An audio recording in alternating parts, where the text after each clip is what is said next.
다음 수업 23페이지의 밑에 부분 하겠습니다.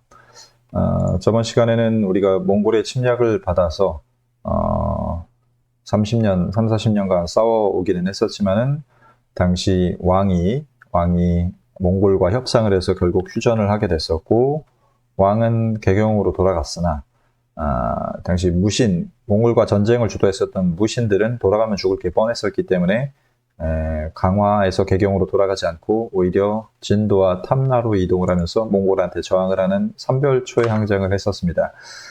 결국 우리 고려는 몽골한테 굴복하긴 했었습니다만은 요 군인들은 마지막까지 이제 싸운 것이 좀 의미가 있어서 이걸 중요하게 여러분들이 보는 것이고, 몽골과의 전쟁으로 많은 것이 이제 불에 탔었고, 우리에게 많은 피해가 입혀집니다. 이때부터는 그리고 왕이 이제 몽골에게 휴전을 한 대신 항복을 했기 때문에 우리가 몽골의 간섭을 받는, 당시 몽골의 나라 이름이 원입니다. 원의 간섭을 받는 원간섭기가 시작이 됩니다.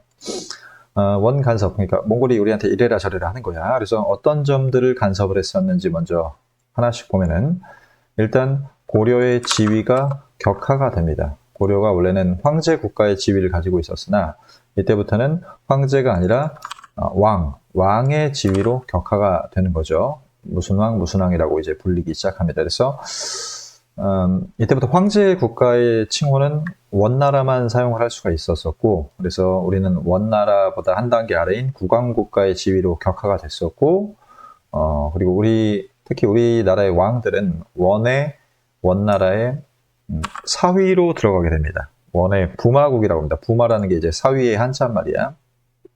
부마. 그래서 이때부터는 몽골에게 우리가 이제 이래라 저래라는 간섭을 많이 받아서 그러니까 왕은 어렸을 때는 태어나면은 몽골에 맡겨집니다. 몽골 국가로 들어가서 살아요.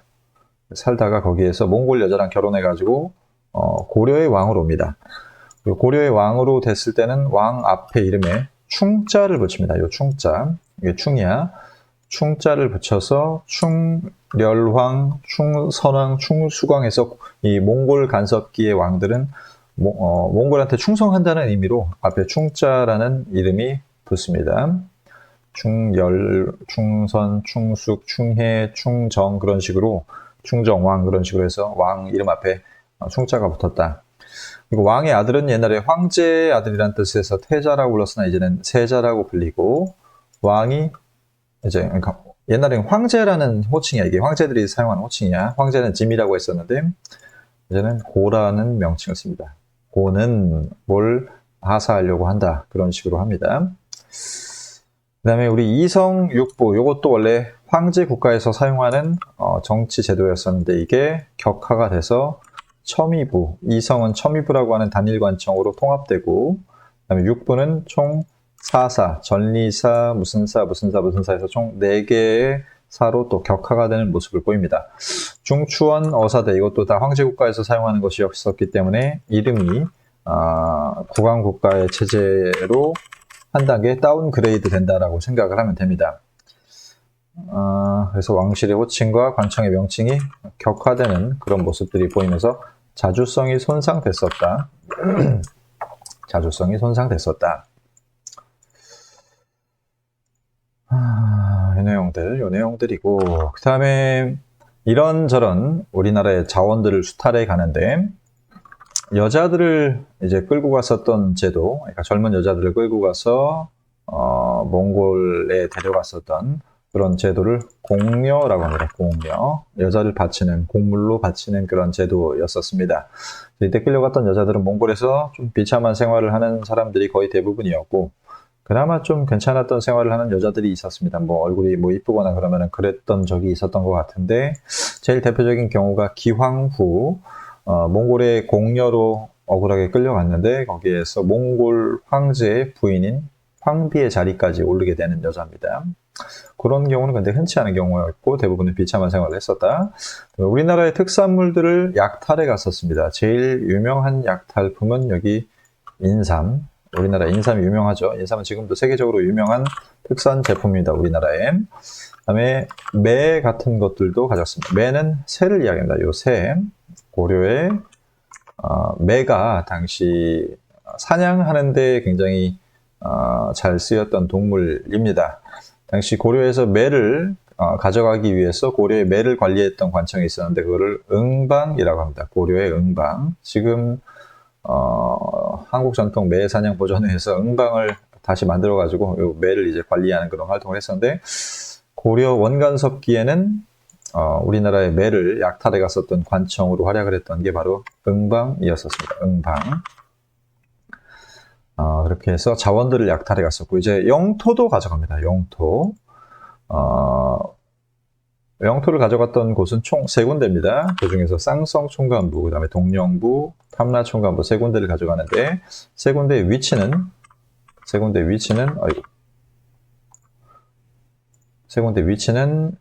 여기입니다. 쌍성 총관부는 여기에 천령이라고 하는 고개가 있는데, 여기 위쪽을 쌍성 총관부라고 합니다. 여기 위에 쪽, 한 요 정도 지방, 화주 지방 정도가 쌍성 총관부라고 보면 됩니다. 여기가 천령이라는 고개가 있었고, 여기 위에 화주 지방을 쌍성 총관부라고 합니다. 그 다음에 서경, 평양 지방을 동령부라고 해서 가져갔습니다. 동령부라고 해서, 가져갔었고, 그 다음에 밑에 제주도 탐라 총관부 지역을, 몽골 애들이 말을 키우는 초원지대로 활용을 했었습니다. 그런 영토 상실. 근데 그 중에서 쌍성 총관부가 조금 이따 밑에 나오게 될 공민왕 때 되찾아오는 지역이기 때문에, 좀 이따 공민왕 중요하게 배울 겁니다. 그렇기 때문에 이 쌍성 총관부는 확실하게 이름을 알고 있어야 됩니다. 쌍성 총관부. 화주, 지금의 화주 지역, 천령 이북 지역입니다. 천령 이북 지역. 이런 영토를 뺏겼었다. 그 다음에 몽골 애들이 이제 우리나라를 항복시키고 나서 그 다음 목표는 일본이었었기 때문에 일본으로 가기 전에 여기 하포, 지금의 창원 지역입니다. 창원 지역에다가 일본을 정벌하기 위한 관청을 설치하는데 그 관청 이름이 정동행성이라고 합니다. 정동행성. 동쪽을 정벌하기 위한 행성, 몽골의 관청을 행성이라고 했었습니다. 행성. 몽골에서는 관청을 무슨 행성이라고 불렀었는데, 당시, 동쪽을 정벌하기 위한, 동쪽은 일본을 이야기하는 거죠. 동쪽인 일본을 정벌하기 위한 행성을 여기 하포, 마산, 창원 지역에다 설치를 했었습니다. 그렇게 해서 일본을 정벌하러 두 차례 대규모 군대를 보냈었는데, 두 차례 전부 다 태풍을 만나요, 중간에. 여름에 쳐들어갔었던 것 같아요. 그래서 두 차례나 태풍을 만나가지고 많은 부대가 배가 뒤집혀가지고 죽고 일본의 상륙을 제대로 못합니다. 그래서 몽골은 아시아에서 유일하게 이 일본 지역만 차지를 못하게 되죠. 원정을 실패하게 됩니다. 실패하면서 이때 우리나라 사람들도 많이 이제 일본 원정에 끌려가거나 아니면 물건을 대거나 했었는데 이 원정이 실패하게 되면서 막대한 인력이나 물자 손실을 일으키게 되죠. 그리고 이 정동행성은 일본 원정에 실패하고 나서도 우리나라한테 무슨 무기 내놔, 혹은 남자애들 1시키러 이제 이쪽으로 보내라고 하는 우리나라의 내정간섭 관청으로 그대로 남아있게 됩니다. 정동행성. 그러니까 일본 원정할 때는 일본 원정에 필요한 물자나 아니면 인력을 수탈하는 그런 관청으로 기능을 하다가 이게 일본 원정이 실패하고 나서도 계속 우리나라한테 인력이랑 물자를 뜯어가는 관청으로 남아있게 되는 거죠. 그 다음에 일본이 아니라 몽골에서 보낸 우리나라의 이제 감시, 그러니까 고려가 언제 반란을 일으키나 안 일으키나 감시하기 위해서 보냈었던 감찰관을 다루가치라고 합니다. 다루가치. 이 다루가치 할 때 치자는 지금 우리나라에서도 쓰는 장사치, 벼슬아치, 그런 무슨 치 하는 그런 치의 어원이 되는 그런 단어이기도 합니다. 그래서 몽골과 우리나라가 이때부터 굉장히 밀접한 관련을 지닌 국가가 되죠. 그렇기 때문에 이때부터는 고려의 풍습이나 아니면 몽골의 풍습이 서로에게 영향을 주는 모습이 보이는데, 특히 몽골 풍습이 우리나라에 많이 들어옵니다. 당시 들어오는 몽골 풍습 중에서 몽골의 머리 스타일인 요 변발 한국 애들 중에서 말 안 듣는 애들, 특히 왕부터 머리를 이런 식으로 깎게 만들었었어요. 당시 드라마에 나왔던 장면인데, 얘네 유목민족 애들은 앞머리를 잘 놔두지 않죠. 머리를 이렇게 반을 까는 걸 변발이라고 합니다. 변발. 변발이나 아니면은 몽골에 모자 있습니다. 모자. 이걸 우리나라에서 쪽두리로 활용을 하죠. 쪽두리. 쪽두리로 활용을 합니다. 신세경 누나입니다. 여러분들. 쪽두리 지금 전통 우리 혼례 의상에도 많이 쓰이죠. 쪽두리 같은 모자, 몽골의 모자가 유행하기도 했었고, 소주는 우리나라 전통 술이 아니라 원래 몽골 거였습니다. 이때 우리나라에 들어옵니다. 이때. 소주. 지금은 이제 우리나라의 전통 술이긴 하지만 옛날에 원래는 몽골의 전통 술이었었어요.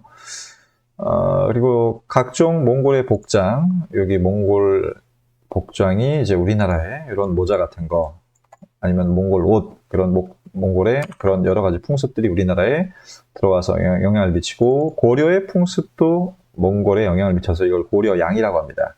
고려양의 대표적이었던 것은 아까 봤던 이거 매가 이제 몽골에 유행을 하거나, 인삼을 몽골 애들 사이에서 굉장히 유행이 되죠. 인삼 같은 게. 그 다음에 이때부터는 몽골에게 아부에서 승진을 하게 되는 친원 관리들이 성장을 하게 됩니다. 원나라라고 하죠. 이때 당시 몽골 나라 이름이 원나라. 그래서 이런 친원 세력들을 당시에 권력이 셌던, 그리고 혹은 가문이 좋았던 애들이었기 때문에 얘네들을 권문세족이라고 합니다. 권문세족. 얘네 권문세족은 좀 이따 밑에서 더 자세하게 볼 겁니다. 그래서 이런 식으로 해서 몽골한테 이것 뜯기고 저것 뜯기고 영토 뜯기고 그 다음에 간섭받고 하는 상황에서 굉장히 자주성이 손상되는 그런 모습을 보인다. 이게 몽골 간섭기의 내용이고, 이때 당시 그러니까 친원파야, 얘네 권문세족. 친원파들. 나중에 친일파가 나오듯이 친원파라고 생각을 하면 되는데, 얘네들은 주로 몽골 말을 통역하거나 아니면 환관은 이제 왕 옆에 있었던 애들, 왕 옆에 가까이 있었던 애들인데, 왕이랑 같이 있다 보니까 얘네들은 왕이 어렸을 때는 몽골에 가 있겠죠. 몽골에 가서 몽골 여자랑 결혼한 다음에 다시 성인이 돼서 한국에 와가지고 한국 왕이 되는 겁니다. 고려왕. 그러다 보니까 얘네는 거의 몽골 사람 다 되는 거야. 통역관들, 환관들. 얘네들은 그래서 굉장히 몽골하고 친했었던 친원적인 세력이었었고, 친원적인 세력들, 그리고 기존의 문벌 귀족 같은 애들, 이 고려 말기쯤에 지배층이 됩니다. 얘네들의 제일 큰 특징은 친원파라는 거. 친원파. 그렇기 때문에 몽골한테 아부하면서 성장을 한 애들이기 때문에 실력보다는 음서로 관직에 진출합니다. 음서로 관직에 진출을 했었어요. 음서는 이제 아버지가 5품 이상의 높은 귀족이면은 자식이 과거 시험을 치르지 않아도 관리가 될 수 있었던 제도를 음서라고 했었죠. 음서. 그 다음에 고려의 기존의 관청이 이미 무신 정권 시기에 많이 망가졌었는데, 무신 정권 시기엔 이 관청들을 거의 이용을 안 했다고 했었습니다. 거의 안 했었는데, 원 간섭기가 됐을 때도 이 관청들의 모습이 굉장히 많이 변해서, 특히 그 중에서 바로 여기 도병마사라고 하는 관청이 도평의사사라고 이름을 바꿉니다. 도평의사사라고 이름을 바꾸고서 여기는 원래 도병마사 식목도감은 요 여러 관리들 중에서 높은 관리, 특히 제신과 중소문화상의 제신과 중추원의 추밀이 여기 모여가지고 회의를 하는 곳이었었는데, 이 중에서 도평의사사만 활성화가 돼서 모든 높은 권문세족들이 여기 모여가지고 대부분의 정책을 논의를 하게 됩니다. 그래서 얘네들이 논의를 하면은 옆에 있는 다른 관청들은 아무도 이거를 터치하지 못했었어요. 심지어 누구라 할지라도 터치를 못했었냐면은, 왕이라 할지라도 도평의사사에 있는 친원파들이 결정을 하면은 함부로 건드리지 못했었습니다. 왜냐면은 얘네 도평의사사에 모인 권문세족들은 다 친원파였었기 때문에 원나라의 심기를 건드릴 수 있는 그런 상황이었었기 때문에 얘네들을 함부로 건드리지 못했었다. 그리고 얘네들은 이런 권력을 이용해서 굉장히 넓은 대토지들을 차지하고 있었는데, 당시 이런 얘네 권문세족이 가지고 있었던 대토지를 일컬어서 대농장이라고 했었고, 어느 정도로 컸었냐면은 강이나 산을 경계로 해서 한 사람의 토지가 끊어진다고 했었습니다, 당시에. 강이나 산을 경계로 해서 한 사람의 토지가 끝이야. 그 정도로 경계를 엄청나게 큰 토지를 차지했었던 것을 바로 일컬어서 대농장이라고 했었습니다. 그리고 이 대농장을 차지하고서 여기에 사는 주민들에게 세금을 걷었었던 거죠. 원래 세금은 고려시대에는 법정 세금이 수확량의 10분의 1의 이제 곡식을 내면 되는 거였었는데, 이 고문세족들은 심하면은 반을 가져가기도 했었습니다. 반. 그러니까 수확량의 반을 가져갔다는 건 월급의 반을 가져갔다는 거예요. 우리가 한 달에 뭐 300만 원 벌면은 거기에서 150만 원을 가져갔다는 얘기입니다. 고문세족들이. 그런 식으로 해서 너무 농민들의 살기가 힘들어지는 그런 고려 말기의 모습이 나타나게 됐고, 이렇게 고려가 망가져가는 것을 좀 살려보려고 했었던 왕이 바로 공민왕입니다. 공민왕.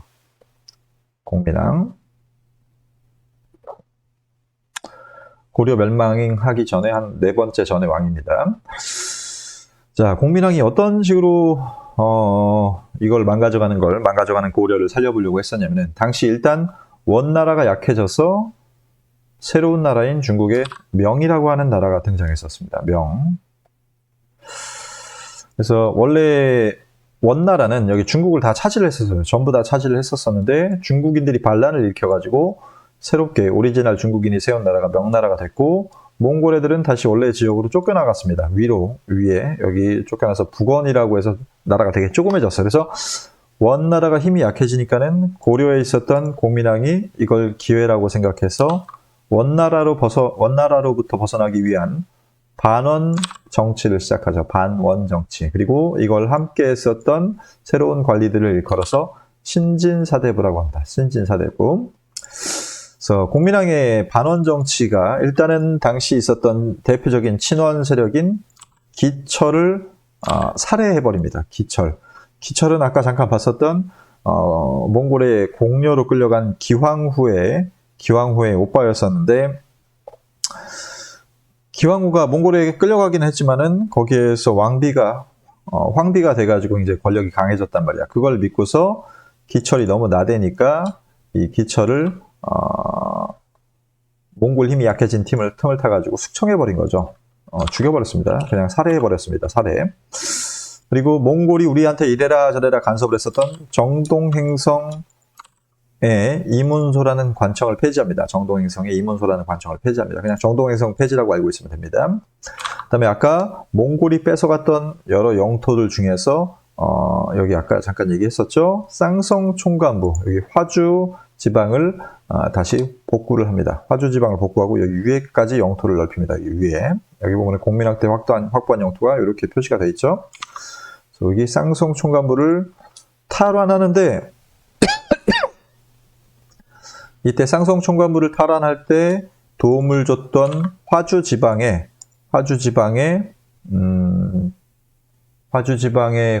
관리가 있었는데, 그 관리가 나중에 이제 조선을 세우게 되는 이성계의 아버지입니다. 아버지가 여기 쌍성 총관부를 획득할 때 도움을 주는 관리입니다. 좀 자세하게 얘기하기는 좀 시간이 너무 오래 걸리고, 그 다음에 격화됐었던 고려의 관청 제도를 회복합니다. 아까 봤었지만은 고려의 관청은 원래는 이성 육부의 중추원 어사대인데 몽골 때 이렇게 격화가 됐었단 말이야. 국왕국가로 격화가 됐었는데 다시 원래의 관청 모습인 이성 육부와 중추원 어사대, 그리고 태자, 그리고 폐하라는 명칭 같은 것들을 다 복구시킵니다. 회복시킵니다. 관청 제도들. 그 다음에 몽골의 풍속을 금지해요. 아까 봤었던 몽골 풍속. 당시 공민왕도 이런 모습이었어서 처음에 이런 모습이었었는데, 머리 다시 기르고 이제 몽골 복장 같은 거 잘 안 입고 해서 몽골의 풍속을 완전히 금지시켰었다.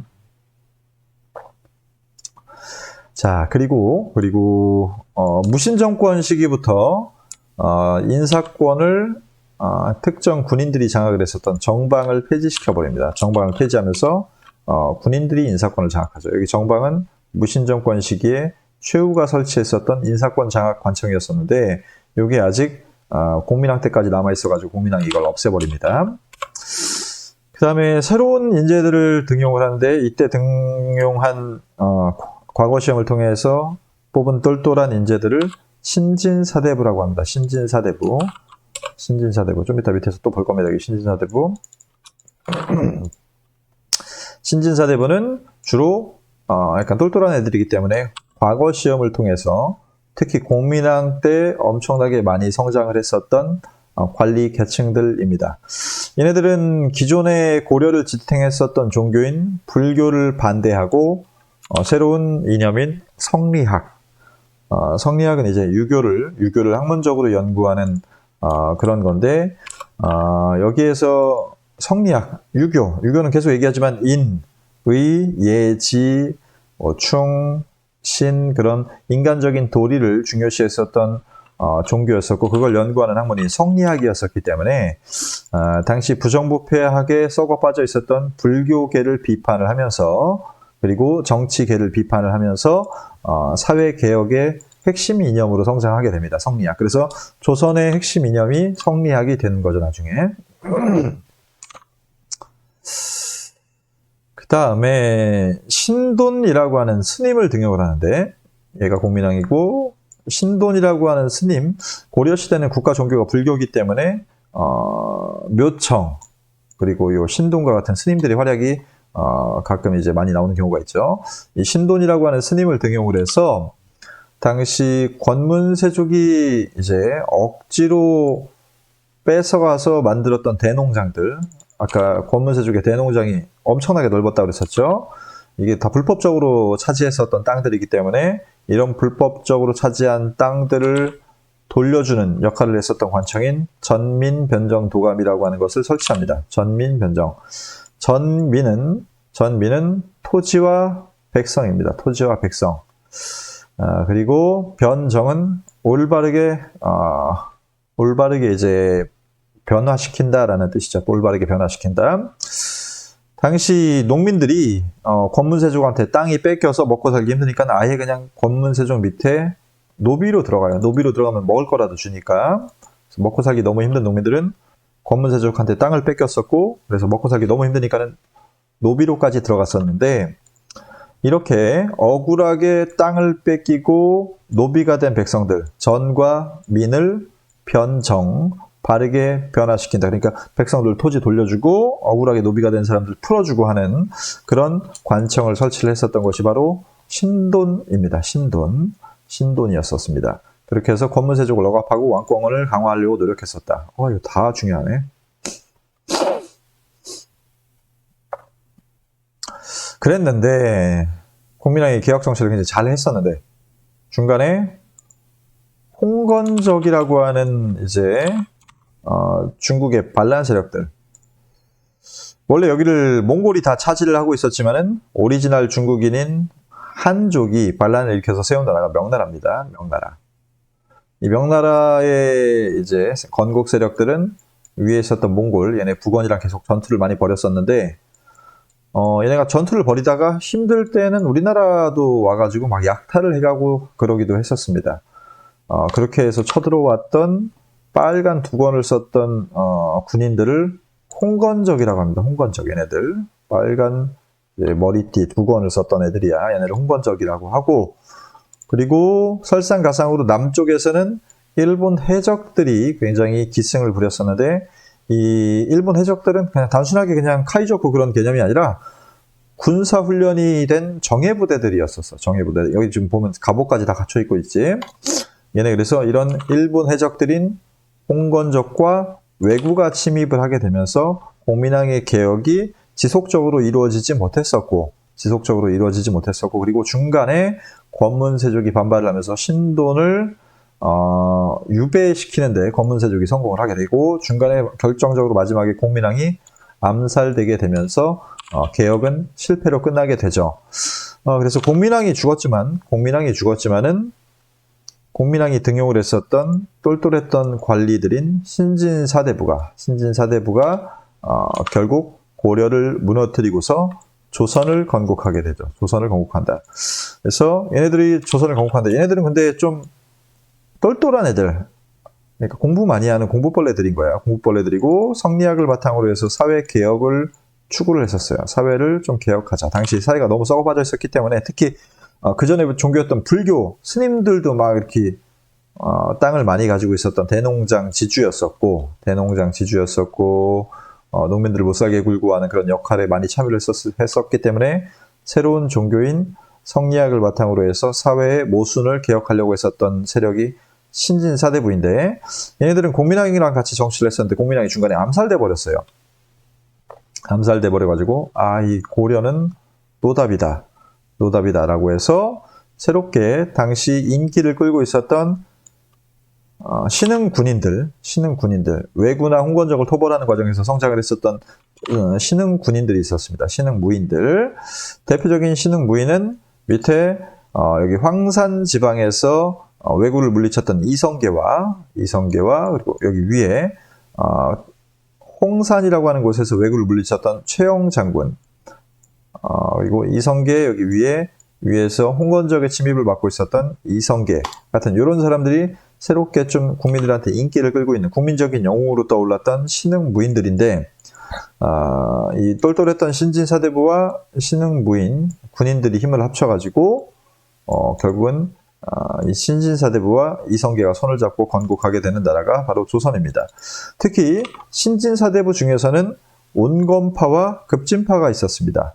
급진파는 고려는 노답이다, 없애버리자라고 하는 파였었고, 온건파는 나라를 멸망시키려면 우리가 뭐하러 정치하는 거냐라고 반대하던 세력이었었습니다. 근데 중간에 이제 이 급진파가 온건파를 결국은 살해하고 이성계를 왕으로 올리면서 조선이 건국이 되는 그런 상황이 됐고, 이 온건파 급진파의 대표적인 인물이 바로 정도전이라는 인물입니다. 정도전이라고 하는 인물은 나중에 조선시대에 첫 파트에 가면은 중요하게 나올까 안 나올까, 여기가 아닌데, 조선시대 첫 파트에 가면은 여기 정도전이라는 사람이 또 나오죠. 정도전이라는 사람이 다시 또 중요하게 나올 겁니다. 나중에 다시 보고. 정도전. 자, 그 다음에 밑에 확인 문제를 풀겠습니다. 여러 차례 교체되었으나 최 씨가 권력을 잡고 나서는 무신 정권이 안정됐었다. 그 다음에 초기에는 중방이라고 하는 관청을 중심으로 군인 정권이 유지가 됐었다. 그리고 공민왕은 쌍성 총관부를 공략해서 되찾아왔었다.